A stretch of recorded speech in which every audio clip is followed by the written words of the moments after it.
I'm Freddie Coleman at SportsCenter Tonight on ESPN Radio and ESPNRadio.com. Don't forget Game 1 of the World Series between the Detroit Tigers and the San Francisco Giants. Coverage begins on ESPN Radio tomorrow night at 7 o'clock Eastern Time, 4 o'clock on the West Coast. Let's get a different perspective from the Midwest regional reporter for thegrio.com, my man Jay Scott Smith. He joins me courtesy of the Subway Fresh Take Hotline. Jay, how weird is it for this organization that about a month ago, this team was in danger of not making the playoffs? Here it is a month later, they're playing in the World Series. The craziest thing about that is I remember that afternoon of September the 17th when they lost the game in Chicago, and there was this feeling over the city of Detroit that basically the sledgehammer is coming for somebody because they're down 3 games to a team that honestly they had no business being 3 games behind. The White Sox weren't that good, and they were just hanging on and hanging on. And to have fallen 3 games out on September the 18th, the morning of the 18th, they're 3 games out. By October the 18th, they're celebrating the AL pennant.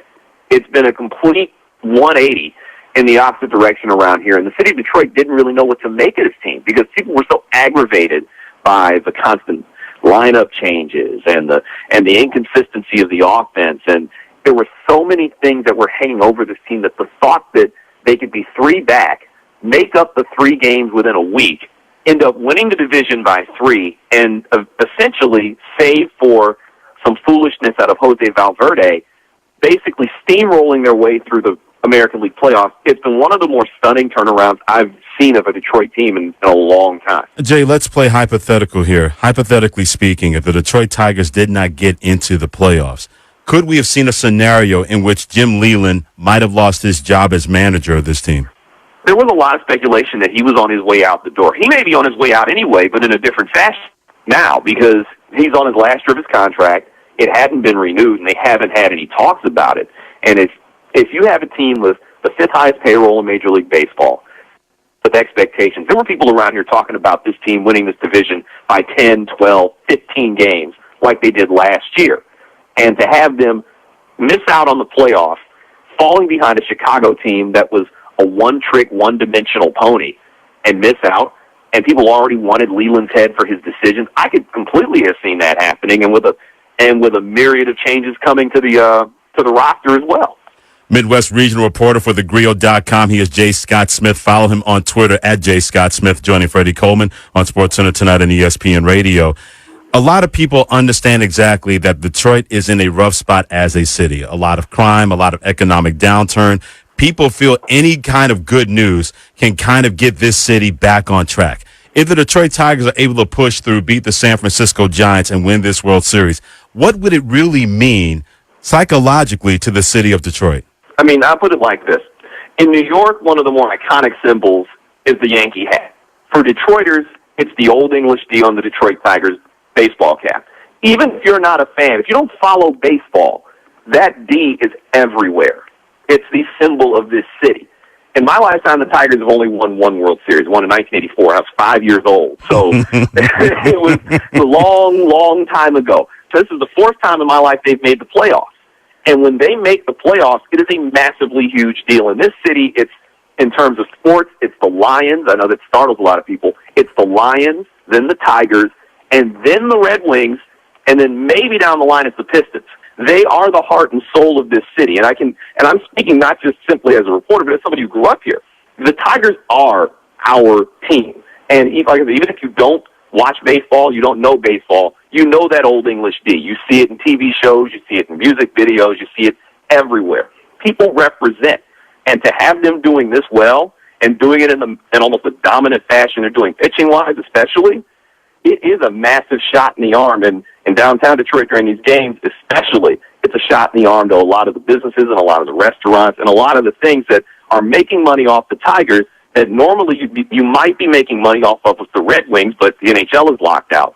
And you don't have that extra money coming in. To get that extra money and that extra exposure for the city, it's incredible. Great perspective from Jay Scott Smith, Midwest regional reporter for thegrio.com with Freddie Coleman on SportsCenter Tonight on ESPN Radio. All those things you described about Detroit, you really can put that next to the designated hitter, Delman Young. For those who don't remember, on April 27th on a road trip in New York, he was arrested and charged with a hate crime stemming from a drunken altercation while he yelled anti-Semitic slurs at a Jewish man. Fast forward until last week, this guy was the ALCS MVP, and he was fantastic against the New York Yankees. What has it been like for him to go from that point to what happened last week and try to continue that in the World Series against San Francisco? Delman, he's maintained a low profile since then, but most people don't realize that after that incident, he reached out to a local rabbi and started trying to do things to kind of educate himself about the Jewish community and do things as an outreach, because there is a large Jewish community in the Detroit suburbs. Winning the ALCS MVP was so startling because he'd been much maligned during the year, but not just because of the incident in New York. It's the fact that he'd had an overall mediocre season. He's a career 289 hitter. He just barely missed hitting 270 this year. He only started to pick it up late in the year and then took off on the Yankees. But with him, he's kept such a low profile and stayed out of the way. He's not a real vocal guy. He wasn't a really vocal guy in the times I've seen him, in the times I've been in the locker room and interviewed guys. He keeps to himself. He stays low, but his teammates have been behind him ever since, even after the suspension, and they've helped bring him up. A lot of those guys were extremely happy for Delman, and not just for the fact that his production helped win that series for them against New York, but just for the fact that the guy's been able to focus more on playing. He finally seems like he's got himself centered now, and he feels, generally, because I wrote about this last week, he's back to being able just to have fun again, instead of having all that pressure on him in the regular season and the unfortunate incident. Now, who knows where this goes in the future, because he's a free agent after the season, but he's been able to kind of reinvent himself a little bit and resurrect himself because of the ALCS MVP. Jay, 20 seconds left before I let you go. How will the Detroit Tigers win this World Series? I see them winning it with the same thing they won the division series and the same thing that they won the ALCS with, pitching. I have them winning this thing in 6 games. As good as the Giants are, they're the best offense the Tigers have faced this entire postseason, but Verlander, Scherzer, Fister, Sanchez, Verlander.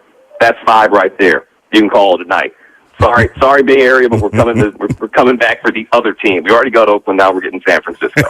He is a great follow on Twitter at J. Scott Smith. Does a great job as the Midwest regional reporter for thegrio.com. Mr. J. Scott Smith joining Freddie Coleman on SportsCenter Tonight on ESPN Radio. Jay, always the best, my friend, and enjoy the World Series.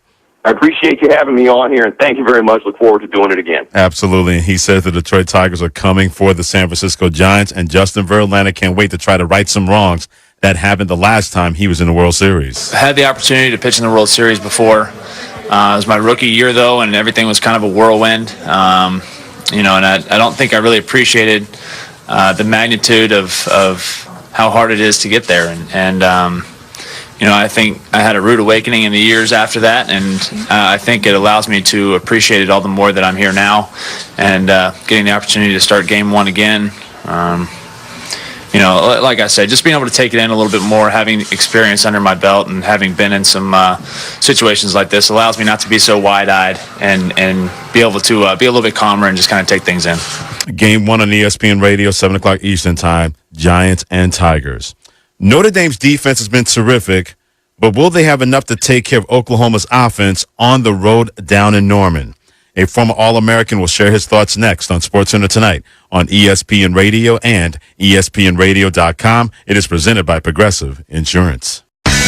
I'm Freddie Coleman at SportsCenter Tonight on ESPN Radio and ESPNRadio.com. Don't forget Game 1 of the World Series between the Detroit Tigers and the San Francisco Giants. Coverage begins on ESPN Radio tomorrow night at 7 o'clock Eastern Time, 4 o'clock on the West Coast. Let's get a different perspective from the Midwest regional reporter for thegrio.com, my man J. Scott Smith. He joins me courtesy of the